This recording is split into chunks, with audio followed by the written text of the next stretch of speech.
Good afternoon, everybody. President Trump campaigned on the promise to secure our homeland and deport violent alien criminals from our communities. That is why the American people overwhelmingly reelected him back to this office, and it's why the American people defeated the Democrat Party in devastating fashion. Today, we have officially learned Democrat officials still refuse to accept the will of the American people. Maryland Democrat Senator Chris Van Hollen rushed to Dulles Airport this morning to fly to El Salvador, potentially using taxpayer dollars, to demand the release of deported, illegal, alien MS-13 terrorists. The Democrats and the media in this room have continually and wrongly labeled Kilmar Abrego Garcia as a Maryland father. There is no Maryland father. Let me reiterate. Kilmar Abrego Garcia is an illegal alien, MS-13 gang member and foreign terrorist who was deported back to his home country. And when Kilmar Abrego Garcia was originally arrested, he was wearing a sweatshirt with rolls of money covering the ears, mouth, and eyes of presidents on various currency denominations. This is a known MS-13 gang symbol of hear no evil, speak no evil, see no evil. Abrego Garcia was also arrested with two other well-known members of the vicious MS-13 gang. And two separate judges found that Abrego Garcia was a member of MS-13, and that finding has never been disputed. And just this morning, it was revealed through Maryland court documents that Abrego Garcia's wife petitioned for an order of protection against him for 2 instances of domestic violence in May of 2021. And here is the order right here. The court ordered that the respondent committed the following acts of abuse. Once in May of 2021, assault in any degree.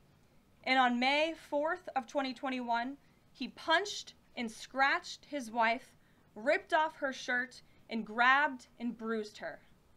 This is from a court in Maryland. So not only are Democrats rushing to defend an illegal criminal foreign terrorist gang member, but also an apparent woman beater.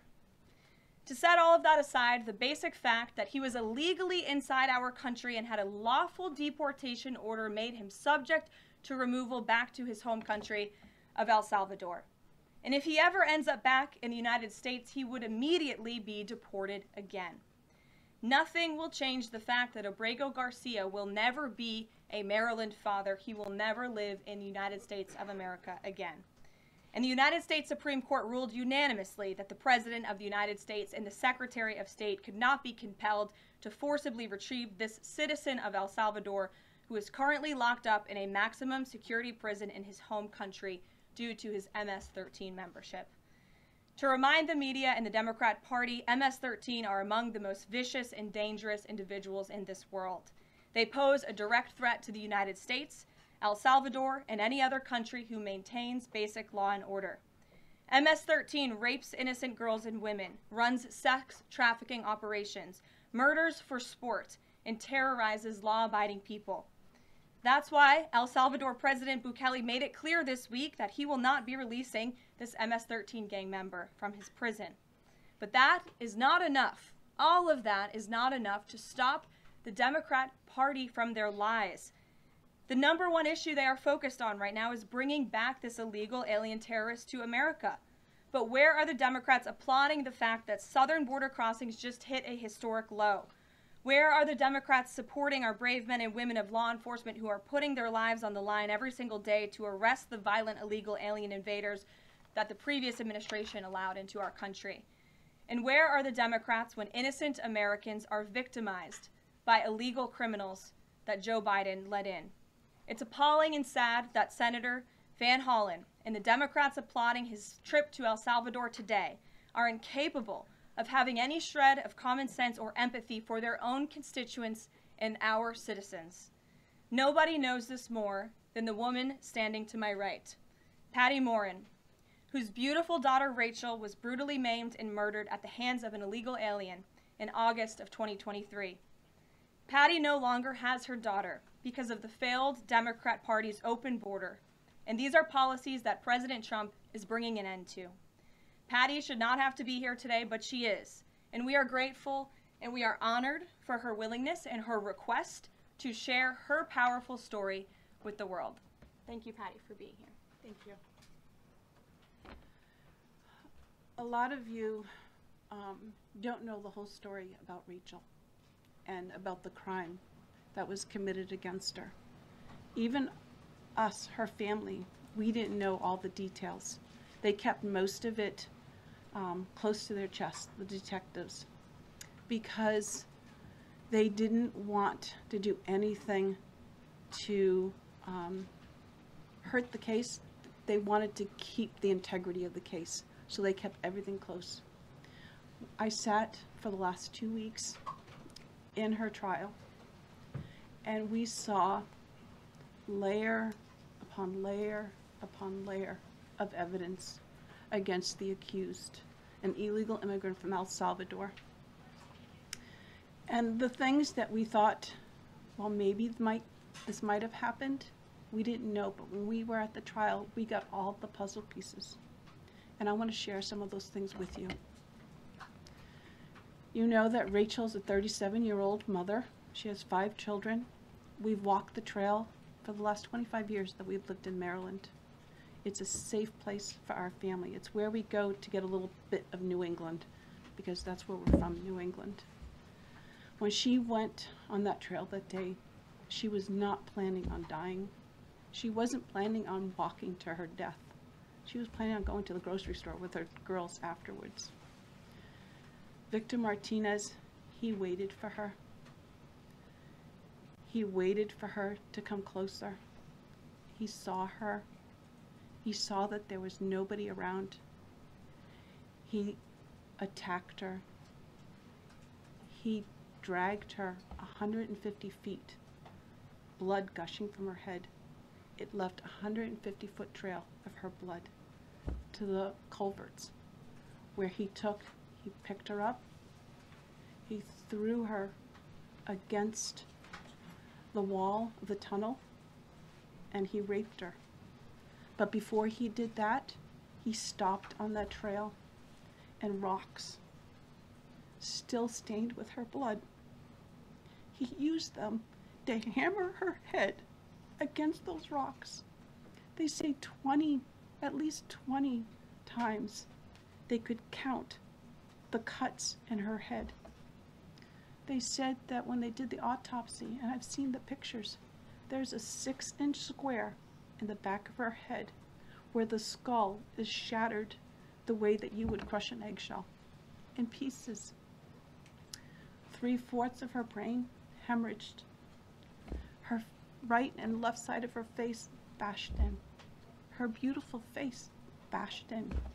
Her head bashed in. Broken bones, fractures. He takes and he drags her some more. He drags her through the thorn bushes. She has all the scrapes and cuts on her body. There wasn't 1 inch of her body that didn't have some kind of injury, whether it's bruising, broken bones, contusions, the scratches. She had a fractured rib, fractured nose, fractured skull. And then he takes her into the tunnel and he picks her up. He throws her against the wall. Blood is gushing from her head. Her hair is soaked in blood. And they showed us pictures of her body against the wall, outlined. The blood outlined her body. And you could see where the blood ran down around her as he was raping her. And then he threw her down and raped her some more. And then he strangled her because he didn't want her to be able to live to tell the story. They said that when they did the autopsy on her neck, that one of the things they do is they open up the neck and they look to see how far the injury is. And they went all the way down as far as an injury is possible, hemorrhaging in the muscles because of how strong and violent the group was around her. These are the kind of people that have no compulsion. Like, to them, this is nothing. And when he was sitting in the courtroom, he actually looked like he thought he was going to be set free. There was no remorse on his face at all. This person took my daughter so violently and so gruesomely and so graphically that they sealed the pictures, because I don't want my granddaughters to see these pictures. These are the kind of criminals President Trump wants to remove from our country. These are the kind of criminals that we need to remove from our country. We are American citizens. Why should we allow people like this, violent criminals that have no conscience at all, to murder our mothers, our sisters, our daughters? I don't understand why there's even any kind of problem with this. And it's not that it's political, like the left or the right, although I understand different parties have used it in the past. But we have to look at it as we are American citizens. We need to protect our families, our borders, our children. I don't care about politics. Well, I do, but I want to preserve life. And that's the only reason why I have taken and spoken about Rachel all this time. If you're a mother here in the room, can you imagine standing there alive? You're alive, and someone comes and puts their hands into your chest and rips out your heart? That's what it feels like. It feels like a part of you is being ripped out of you. You can't even describe the pain. Just like you can't describe to your husband what it feels like to carry a baby in your womb, or to feel those first kicks, or to know just intuitively if it's a boy or a girl. It's only a thing that a mother knows.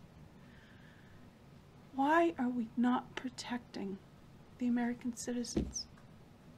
It's just common sense. Why are we not protecting our children?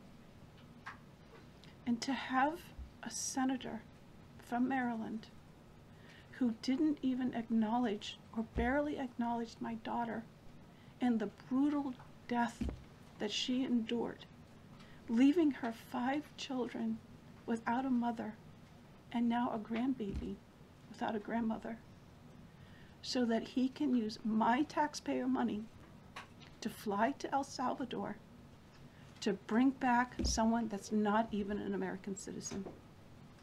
Why does that person have more right than I do, or my daughter, or my grandchildren?